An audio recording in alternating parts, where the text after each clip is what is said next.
And now, San Diego Connect.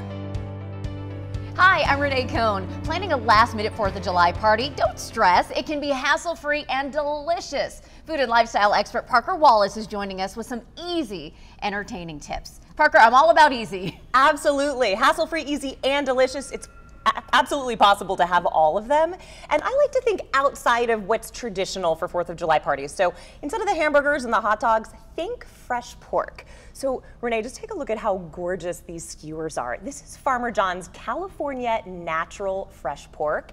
And it is so tender, there's nothing artificial. All I've done is dice it, skewer it with some cherry tomatoes, a little panela, which is a grilling cheese. Oh yes, that actually exists. And the blackberries, you get all of that gorgeous red, white, and blue, and your guests will love it. I also love putting them on skewers because it's just easier to eat when you're entertaining. It's super fun for kids too. But with Farmer John's pork loin like this, it's so versatile. You can grill it, you can put it in the crock pot and have shredded pork. You can broil it. However, you just can't mess it up. It is absolutely delicious. Pork for 4th of July, we're on board. This has been a West Coast original since 1931. So look for Farmer John's when you're at your local grocery store.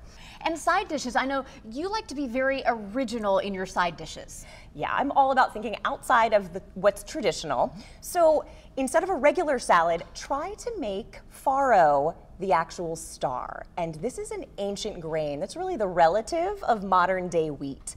And so you can incorporate roasted veggies like this, really make it gorgeous, that roasted flavor. The farro has a nuttiness, it's loaded with iron, plus you get 7 grams of protein and 7 grams of fiber. So it's gonna keep you fuller longer, so you're not gonna be snacking on the bad stuff. Yeah, and you wanna snack on the yummy stuff, yeah, so you'll have room for yummy desserts. Absolutely. And I like to, cook with gluten-free flours because then I can accommodate any of my guests who might have some sensitivities.